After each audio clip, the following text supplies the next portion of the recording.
Hello friends, स्वागत है आपका आप सबके पसंदीदा यूट्यूब चैनल लक्ष्य इंस्टीट्यूट ऑफ एक्सीलेंस में।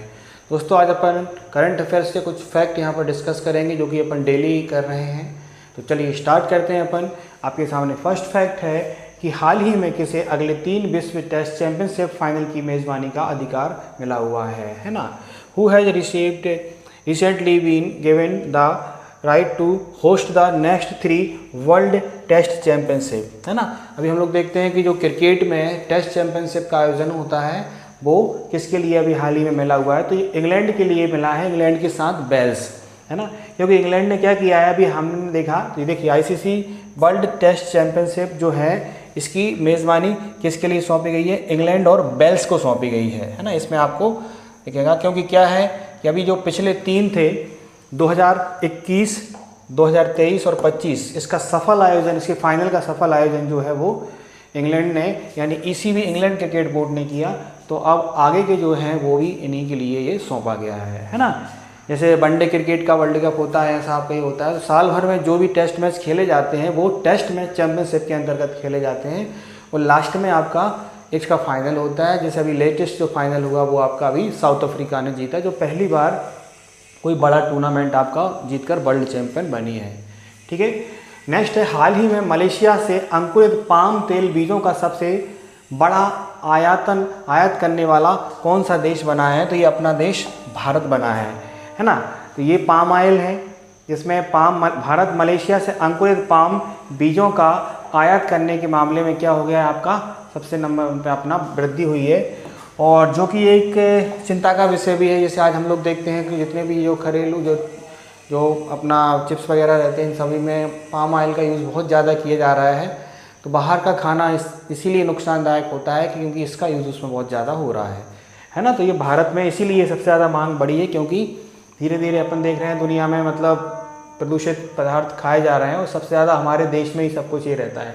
तो मलेशिया पाम ऑयल बोर्ड के महानिदेशक अहमद परवेज़ गुलाम कादिर हैं जिन्होंने ये अपने बताया है कि मलेशिया पाम ऑयल बीजों की मांग से उल्लेख वृद्धि हुई है और रूप से भारत से उन्होंने भारत द्वारा घरेलू उत्पादन बढ़ाने के प्रयासों का हवाला दिया है ना। नेक्स्ट है कि हाल ही में प्रति बूथ मतदाताओं की संख्या 1200 से कम करने वाला पहला राज्य कौन बना है, यानी प्रत्येक बूथ पर 1200 अधिकतम मतदाता होंगे। ये किसने अपना किया हुआ है, आपका बिहार ने, है ना। अभी हाल ही में आपको पता है कि बिहार में चुनाव है।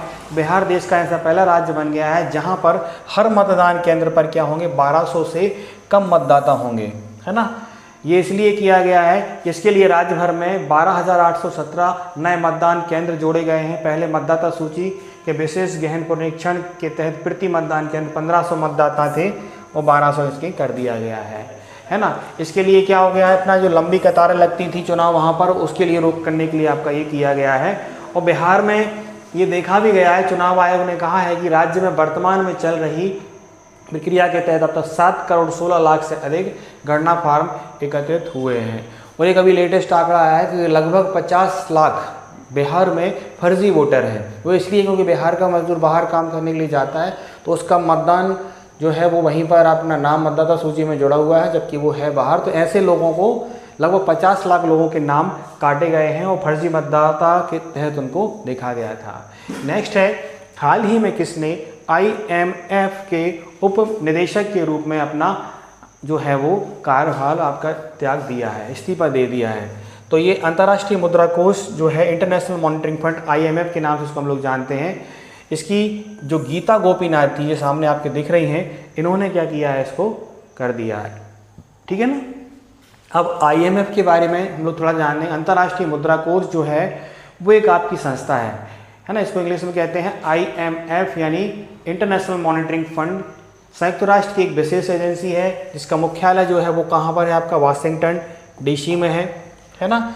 और इसमें 190 सदस्य देश शामिल हैं। इसका घोषित मिशन वैश्विक मौद्रिक सहयोग को बढ़ावा देना, वित्तीय जो स्थिरता को सुरक्षित करना, अंतर्राष्ट्रीय व्यापार और को सुविधाजनक बनाना, है ना, रोजगार और सतत आर्थिक विकास को बढ़ावा देना, इसके प्रमुख आपके कार्य हैं। मतलब दुनिया में जो आपका पूरा का पूरा एक आपका फाइनेंस सिस्टम जो होता है उसके लिए आपका ये महत्वपूर्ण संस्था के तौर पे जानी जाती है।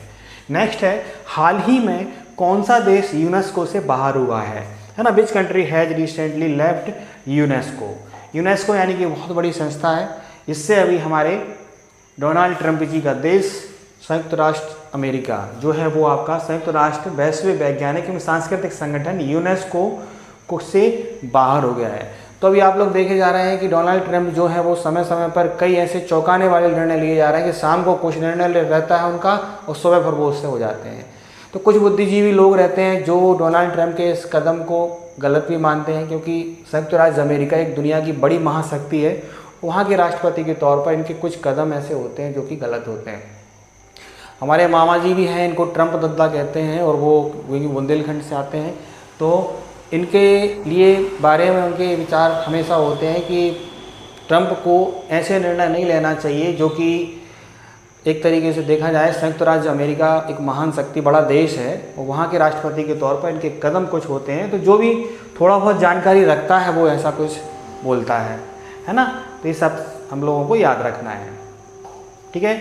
यूनेस्को के बारे में थोड़ी सी जानकारी, ये यूनेस्को का आपका फ्लैग है।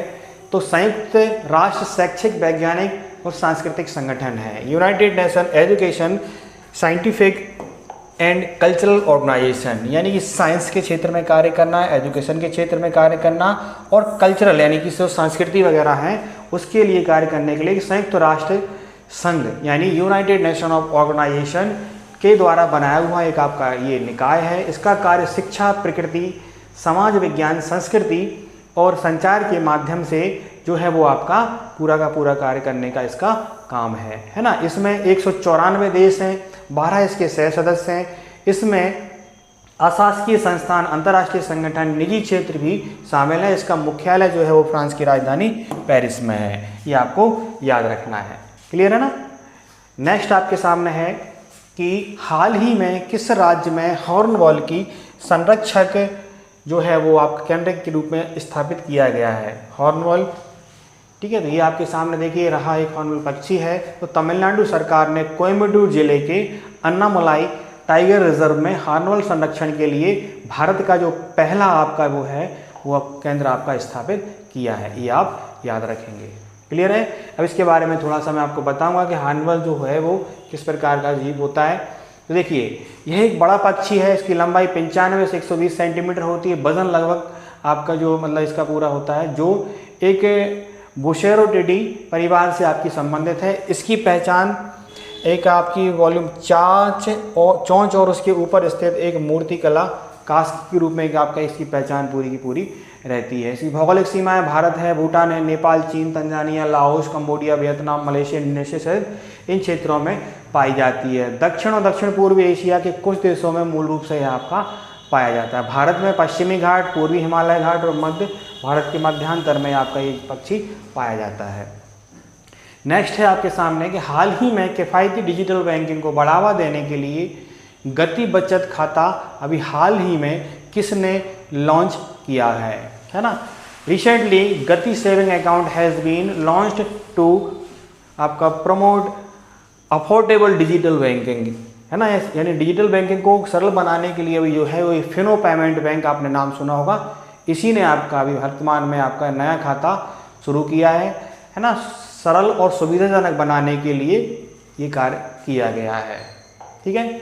नेक्स्ट है आपके सामने हाल ही में ग्लोबल फाइनेंस मैगजीन द्वारा 2025 का विश्व का सर्वश्रेष्ठ उपभोक्ता बैंक का सम्मान किसके लिए मिला हुआ है। यानी कंज्यूमर के फील्ड में सबसे अच्छा कार्य करने के लिए हमारी भारत देश की एक सबसे प्रतिष्ठित और सबसे भरोसेमंद बैंक SBI को ये अवार्ड दिया गया है ग्लोबल फाइनेंस मैगजीन के द्वारा, है ना। ये आप याद रखेंगे। 2025 के लिए विश्व की सर्वश्रेष्ठ उपभोक्ता बैंक का अवार्ड इनको दिया गया है ना। इनके द्वारा किए गए कार्य जो है वो एक तरीके से अच्छे होते हैं, सुविधाजनक लोगों के लिए लगभग ये लगती है ना। नेक्स्ट है हाल ही में किस राज्य में नई ड्रैगन फ्लाई प्रजाति लियोथैमस अब्राहिमी की खोज की है। तो देखिए ये भी एक तरीके से एक आपका एक बहुत सुंदर और एक छोटा सा एक टिड्डा टाइप का पक्षी होता है, पक्षी बोल सकते हो फिर इसको कीट बोल सकते हो। हाल ही में केरल राज्य में ड्रैगन फ्लाई की एक नई प्रजाति खोजी गई है ना। यह प्रजाति जो है वो के लगभग इसके समान आपकी पूरी की पूरी रहती थी और इसमें काफ़ी कुछ समानताएं विषमताएं हम लोगों ने देखी गई हैं और ये 191 तक 191 तक इसकी संख्या पहुंच गई है, जो 78 पहले आपकी थी। नेक्स्ट है, हाल ही में किस राज्य सरकार ने बांग्लादेशी हिंदू शरणार्थी परिवारों को भूमि अधिकार दिए हैं? तो देखिए, अभी हमने देखा, अभी हाल ही में हमारे उत्तर प्रदेश के सीएम हैं योगी आदित्यनाथ जी ने, तो योगी सरकार ने पूरी पाकिस्तानी वर्तमान में जो बांग्लादेश से विस्थापित शरणार्थी थे उनको बड़ी राहत देने जा रही है। इसमें अंतर्गत 25 गाँव में बसे 2196 शरणार्थी परिवारों को भूमि मालिक बनाया जाएगा, यानी कि जो जिस तरीके से वहाँ रह रहे थे वहाँ पर उनको वो बनाया जाएगा। हाल ही में किस राज्य ने लुप्त प्राय पौधों के संरक्षण कार्यक्रम का शुभारंभ किया? यानी ऐसे पौधे जो लुप्त हो चुके थे वो अभी उत्तराखंड सरकार ने ये कदम उठाया है कि उत्तराखंड में लुप्त प्राय पौधों के संरक्षण के लिए एक कार्यक्रम शुरू किया है। इस कार्यक्रम में 14 गंभीर रूप से लुप्त प्राय पौधों की प्रजातियों को उनके प्राकृतिक आवास में पुनः स्थापित किया जाएगा। यह कार्यक्रम उत्तराखंड वन विभाग के अनुसंधान विंग के द्वारा चलाया जा रहा है। तो दोस्तों, ये कुछ फैक्ट अपन लोगों ने आज यहाँ पर डिस्कस किए, इनको हमने थोड़ा समझा। तो आप लोग जैसे बीच में इसका स्क्रीनशॉट लेते रहिएगा, करिएगा, तो जिससे आपको क्या होगा कि सारी जानकारी आप लोग अच्छी तरीके से पढ़ पाएंगे, समझ पाएंगे। ठीक है, तो अलग अलग कुछ इसमें हम लोग आपको इसी चैनल पे कुछ क्विज, कुछ क्वेश्चन भी मैं आपको करंट अफेयर्स या अन्य सब्जेक्ट के डेली डालता हूँ, तो उनको भी आप लोग देखते रहिए। ठीक है, तो जुड़े रहिए हमसे। तो जिन लोगों ने हमारे चैनल को सब्सक्राइब नहीं किया है वो चैनल को सब्सक्राइब करें। वीडियो आपको पसंद आ रहा होगा लाइक करें, इसको अपने दोस्तों को शेयर करें। Thank you. जय हिंद, जय भारत।